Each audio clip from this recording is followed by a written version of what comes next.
What does a normal family look like? The families we watch on TV or in movies aren't usually normal.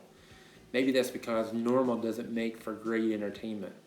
We love the drama of watching the stories of not so normal families, but when it comes to our own families, we probably feel a little differently. If you have a not so normal family, there are probably times you wish your family looked more like other families. Or maybe your family is pretty normal but a little quirky and you love it. Or maybe your family feels too normal and you sometimes wish they were a little different or more interesting. Or maybe your family looks normal on the outside, but there are some not so normal things about it that you don't like to talk about. No matter what you think about your family, no one truly has a normal family, and that's okay. No family is perfect, not even the ones that seem normal on the outside. Perhaps there has been a time in your life when you thought, my family is so dysfunctional. Or maybe my family doesn't understand me. Or maybe even I wish I had a different family. No matter how imperfect, abnormal, or dysfunctional you feel your family is, I have some good news.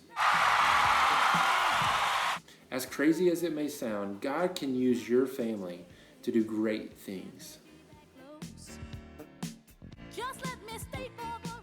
Maybe that sounds unlikely to you, but the next few weeks we're going to meet some families in Scripture that may help us understand that a little better. Tonight we begin in the beginning with the first family. We'll be reminded tonight in the stories of Adam and Eve and Cain and Abel that sin was introduced into our world through them and it had devastating consequences. And yet God did not give up on this family. Do you know your family's genealogy? Many people have invested a lot of time trying to map out their family tree.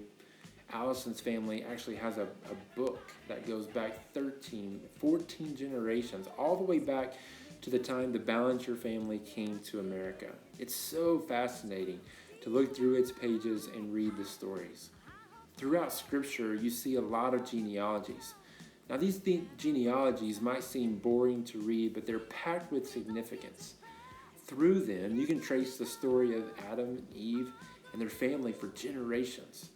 Many years after Adam and Eve first disobeyed God and their son Cain killed his brother, a new baby was added to their family tree.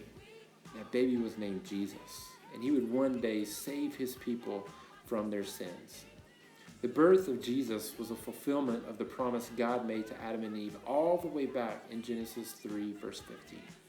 Someday, a child will come and crush evil forever. And he did.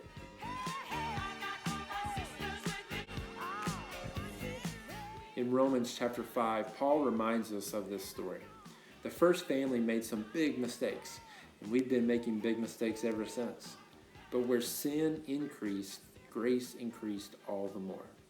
God never gave up on Adam and Eve's family, and he's never giving up on your family either. God doesn't ever leave our families hopeless. Adam and Eve introduced sin into the world, but God used their family to conquer sin forever through Jesus. What an amazing reminder that every family, including the imperfect, not so typical ones, can be used by God.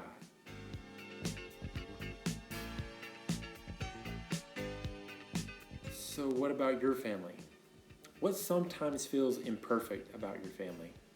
How has God been good to your family? How does your family need God's help? How might God be able to use your family for good? And how do you think God might want to use you for good in your family's story? We'll talk more about those questions tonight at 7 on Zoom. I hope you can join us. Your family is already atypical because no family is normal or perfect. Not so typical families are often used by God, and yours can be too.